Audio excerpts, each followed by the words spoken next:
영혼의 답. 세상의 바다에서 진리의 길을 찾아 헤매다 지친 영혼을 위한 책. 세상에서 미움받아 온 그리스도인들. 교회사를 살펴보면 진리는 항상 비진리에게, 참된 복음을 전하는 사람은 복음의 껍질만 남은 사람들에게 핍박과 조롱과 멸시를 받아왔습니다. 예수님도 이 세상에 오셨을 때 칭찬이 아니라 조롱과 멸시를 받고 마침내 죽음을 당하셨습니다. 그 결과 모든 인간은 그리스도와 함께 고난받거나 그리스도를 반대하는 두 부류 중 하나에 속하게 되었습니다. 성경에 그 사실이 나타나 있습니다. 자녀이면 또한 후사, 곧 하나님의 후사요, 그리스도와 함께한 후사니 우리가 그와 함께 영광을 받기 위하여 고난도 함께 받아야 될 것이니라. 생각건대 현재의 고난은 장차 우리에게 나타날 영광과 좋게 비교할 수 없도다.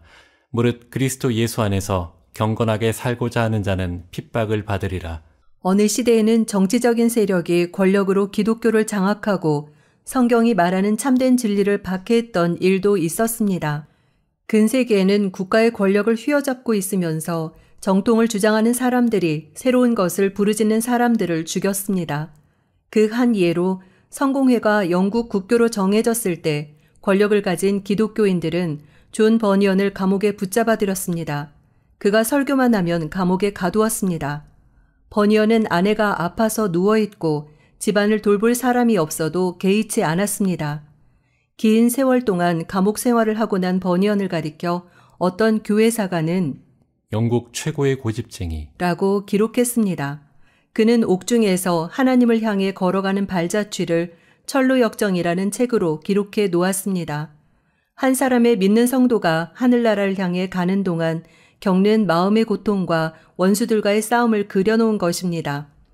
종교 개혁을 일으킨 마르틴 루터 이전에도 많은 사람이 희생을 당했습니다. 루터는 유행이 세력 있는 독일인들의 적극적인 후원으로 목숨을 건졌습니다. 이와 같이 기독교 역사를 살펴보면 복음은 결코 평안하게만 전해진 것이 아닙니다. 이 진리를 전하기 위해 무수히 많은 사람들이 희생을 당해왔습니다. 나를 인하여 너희를 욕하고 핍박하고 거짓으로 너희를 거스려 모든 악한 말을 할 때에는 너희에게 복이 있나니 기뻐하고 즐거워하라. 하늘에서 너희의 상이 큼이라. 너희 전에 있던 선지자들을 이같이 핍박하였느니라. 예수님은 당시 종교 지도자들에게 어떠한 대접을 받으셨습니까? 그들은 예수님을 미워하여 결국에는 십자가에 달리는 고통을 당하게 했습니다. 초대 교회 시절 기독교의 진리는 이 세상에서 칭찬의 대상이 아니라 미움의 대상이었습니다. 나사렛 이단의 괴수, 천하의 연병, 온 천하를 어지럽게 하는 자들로 불리기까지 했던 것입니다. 1740년대에 들어서서 영국에 있는 옥스포드 대학을 중심으로 복음운동이 전개되었습니다. 그 중심 인물이 존 웨슬리였습니다. 그 이전에도 존 녹스, 장 칼뱅, 존 버니언 등 복음을 확실히 깨달은 사람들에 의해 복음의 역사가 활발히 이어져 왔습니다. 그 시대에도 대개의 경우 확실히 복음을 깨달은 사람들이 이단으로 정죄되고 핍박을 받았습니다.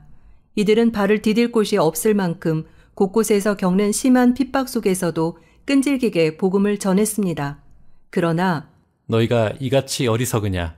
성령으로 시작하였다가 이제는 육체로 마치겠느냐? 라는 말씀이 있듯이 이들에 의해 복음이 처음으로 전해진 때에는 정확한 진리의 복음이 활발하게 전해졌으나 그것도 세월이 흐르면서 점차 변해 후에는 형식이나 껍질만 남곤 했습니다. 성경이 말하고 있는 참된 기독교는 무엇입니까? 성경은 외형적인 것을 실례로 들기는 하지만 먼저 내적인 것을 요구합니다. 즉 마음의 자유, 마음의 평화, 영혼을 살리는 진리를 요구하는 것입니다. 이러한 점을 이해하지 못하는 사람들이 영혼 속에 이루어지는 진리를 오해하고 외형의 것으로 왜곡해서 세상적인 진리와 비슷하게 만드는 것입니다.